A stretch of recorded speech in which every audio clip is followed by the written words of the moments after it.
block.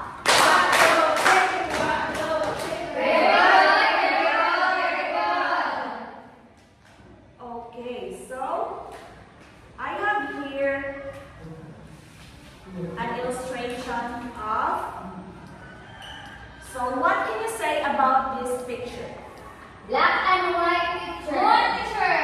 Moon? Moon. Any observations? Moon and star. Spark. Star and Circle. Circle. The shaded chair. Sparkling. Star lagi ng Black chair. So this is an illustration of a moon. So these little whites here represents the stars.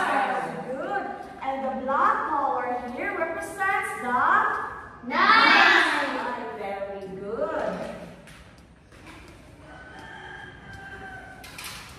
So based on this illustration, what do you think would be our topic for today? Moon picture. Moon, shining moon. 4 faces of the moon. Wow, very good. So our new topic for today is all about the 4 main phases of The moon. the moon. Wow.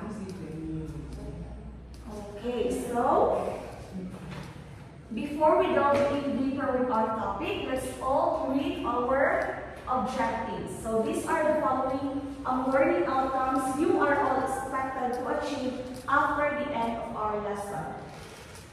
The end of the lesson, learners should be able to identify the phases of the moon, describe the changes that moon undergoes, draw the corresponding shape of each phases, appreciate the importance of moon to mankind.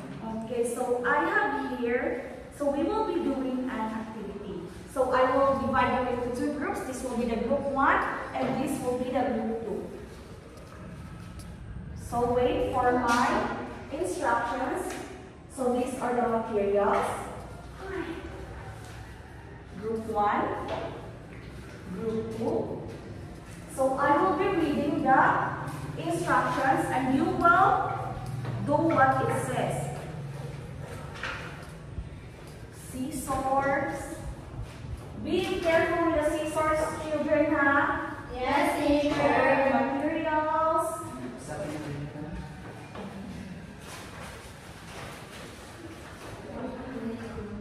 Another coloring materials for group 1. So, okay, so first step, you fold the bond paper and cut it into 2. Okay, be careful with the scissor. Done? Yes, teacher. Then using another bond paper, draw a circle, color it gray and black. Teacher. Are you all done? Yes, teacher. And then, what we're going to do next is attach the circle you created into the folded bond paper. Teacher. Group 1, are you done? Yes, teacher.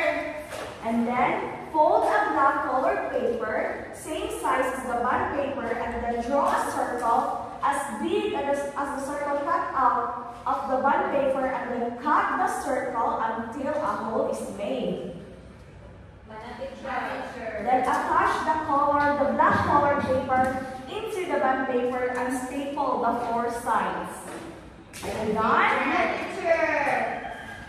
Make use of the other black colored paper and create a cylinder shape out of it. So, katong isa ka part sa colored paper. Are you done? Yes, teacher. And then, insert the cylinder black colored paper in between the attached bond paper and black colored paper to cover the circle or the moon. Then, okay, so it should look like this. And then, okay, may I see group 2? Okay, then slowly move the cylinder shape of black colored paper. You do it like this. Okay, what have you observed? Okay, so let's answer the questions. Okay, what does the colored black paper represent? Again? The night sky. Then, what does the circle in the middle represent? Very good, it's the moon. What happens when you push and pull the cylinder-shaped black colored paper? The shape of the moon changes. Very good, Rhea Faye. And then, have you seen the moon looking like these shapes? Yes, teacher. Chris. What about you, one? Yes, teacher. Yes, very good. So, we observe na sa gabi is maglahi-lahi ang shape ni moon. Okay, so what can you see up in the dark sky? Every night, so makita ninyo sa night sky. Moons.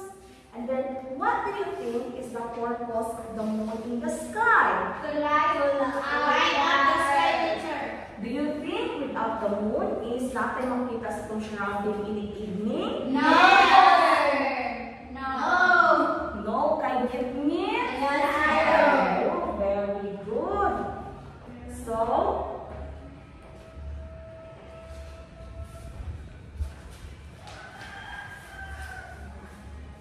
okay, so when I cover the circle, so observe ha, when I cover the circle, so naabay moon makita? Wala, teacher. So, wala, di ba? Natabunan si moon. And what do you think that face is called? Full moon. Again? Night.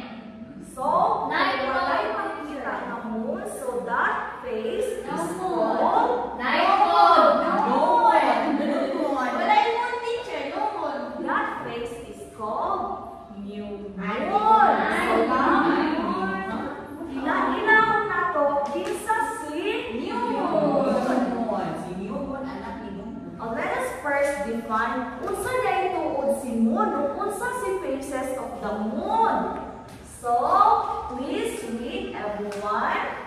Moon is the Earth's natural satellite, which means it is a celestial body that orbits around our planet. What about the phases of the moon?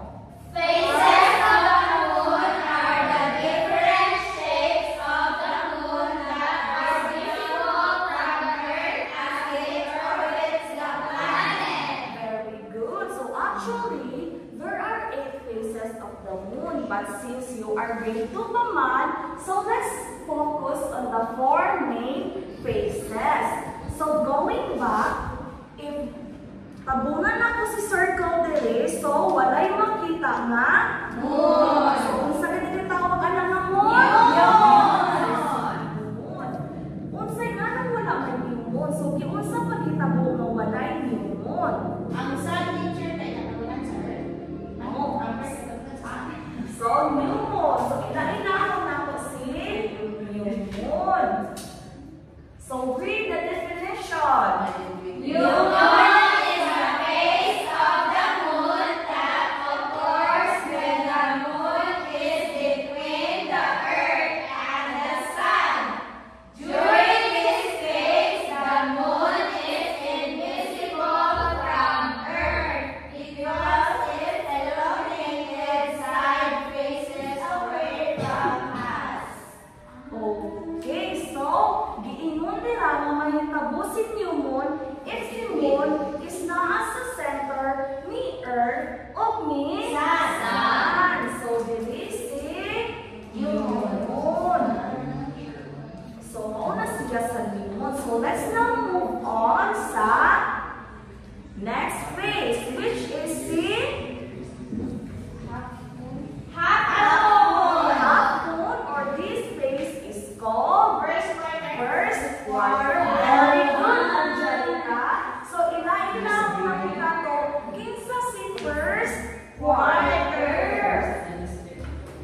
galingong light? Yes. Good, makaluwa. And what's the explanation? Teacher, the moon does not have its own light because the light of the sun reflects to the moon. Very good. So si Moon, wala siya kaugalingong light. Ang light niya nagikan ka? Sun. Okay, very good. So,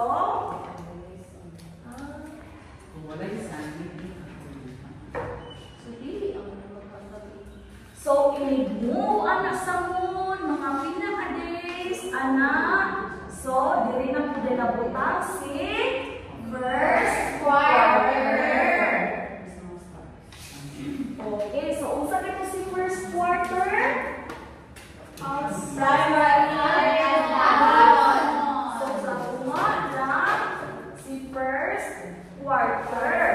So, let's move on sa next na po nga phase ng moon. So, kung i-move ni teacher, totally lang ang kanyang kuan shape, unsay atong nakita. Very good. So, ila-ilahon na po nato si full moon. So, please read the definition. Full moon is when the entire side of the moon that faces the earth is lit up by the sun. Okay, so muna si moon, ay si full moon. So, kay ni-move naman from first quarter, nituyog na po si moon, paingon na po diri. So, mo niyang gitawag nato nga Full moon. gitawag nato nga full moon. So, di ba? From totally dark, ay invisible ang moon. So, pagtuyog niya is, nahimo na po siya half moon. Pagtuyog na po niya, nahimo na po siya full moon. So, very good. So, let's now move on to the so, kini. I-move na po dire, unsay inyong nakita? Half moon, which is opposite sa First quarter. Second quarter. last. This phase is called Last the quarter. last Quarter. quarter. Second quarter. Okay, so basa ang definition ni last quarter. Last quarter appears under half its sphere. Thus is time with the left side illuminated and the right side in shadow. So very good. So di ba kung nakabantay mo, from very dark is nagkaanam siya o Alive. light. Tapos pag abot na din nga side, The full light na light. po na ang iya nga. Light. Next na po is Balik sa chair. very good. And then back Balik sa to yun. so mauna siya gitawag nga Venus eclipse. Lunar cycle. Very good. So, kalusan na ni mahitabo, makuplit, pila ka days makuplit ang isa ka lunar cycle? 30 days. 27 years. Yes, very good, Mariel. So, makumplit ang isa ka lunar cycle within 27 days. very good. So, again, what was our topic about? The four main phases of the moon. What are the four main phases of the moon? New moon, first quarter, full moon, last quarter. What do you think is the importance of ila-ilahon ang mga phases sa moon? Makaluwa. Teacher, it is important to know the different phases of the moon because it affects life on Earth. Very good, Mariel. Any idea? Angelica. Teacher, kana... Ako, Super. Ila. Important po siya, teacher, para makabalot na ng high tide. Yes, very good. So give yourselves a very good clap.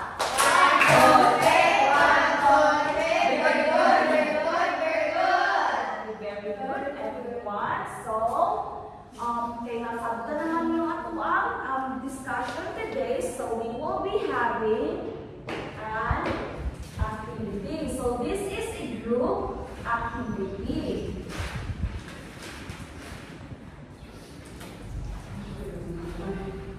Okay, so, first scenario. So, I will be reading and you will answer. So, this is the first scenario. An old named Oliver loves to sleep during the day. He only wakes up when the sky is very, very dark and a big round light shines in the sky. What phase of the moon does Oliver loves to sleep under? Full moon, teacher. Very good. It's full moon. Second story. Barnaby the bat was having trouble sleeping. Usually, the moon's light woke him up a little, even through his eyelids. But tonight, he slept soundly. It was so dark and quiet. What phase of the moon is it? Very good. The next story. Lily looked up at the night sky. She saw the moon, but it wasn't full and round. It looked like a big, bright smile. Only half of it was lit up. The lit up part was on the right side. What phase of the moon was it? First quarter. It's first quarter. And then the moon was playing hide and seek. It was hiding half of itself. Only the left side was shining brightly. What phase of the moon was it? Last quarter. Good. Give yourselves again a very good clap. 1, 2, 3, 1, 2, 3. Very good, very good, very good. Now, to further assess your understanding, we will be doing another activity. Kindly get your paper and pencil and answer the following questions.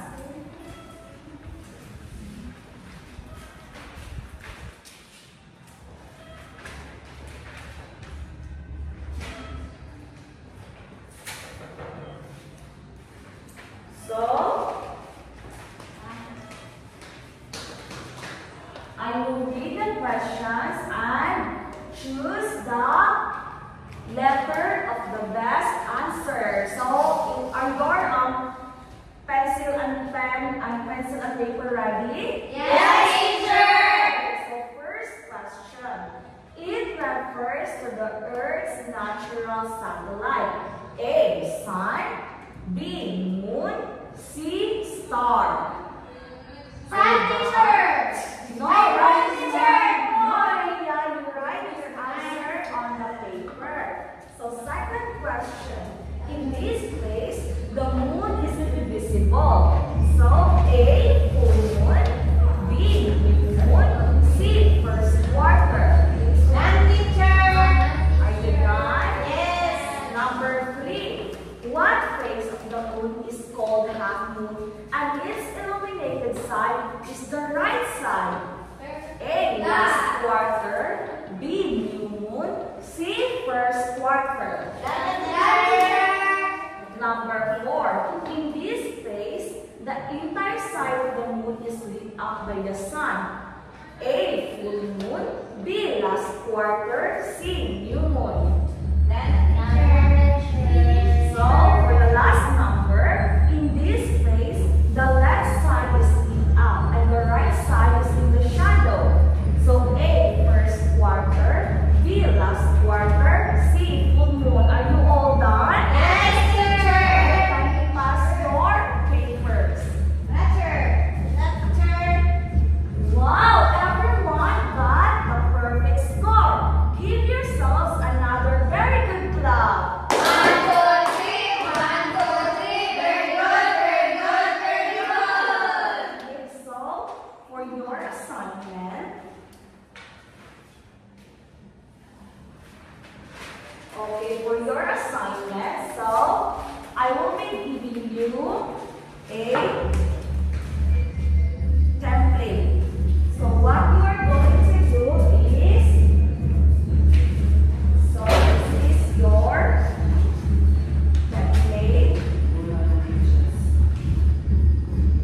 So what you are going to do is, you observe the moon each night for a week or longer, or maybe make it within 1 month, and then draw the moon, describe its appearance, and note the date. So, are we all clear with my assignment? Yes, teacher. Very good. So, I hope you have learned something from our discussion today. So, this ends our discussion. Goodbye, everyone. Goodbye.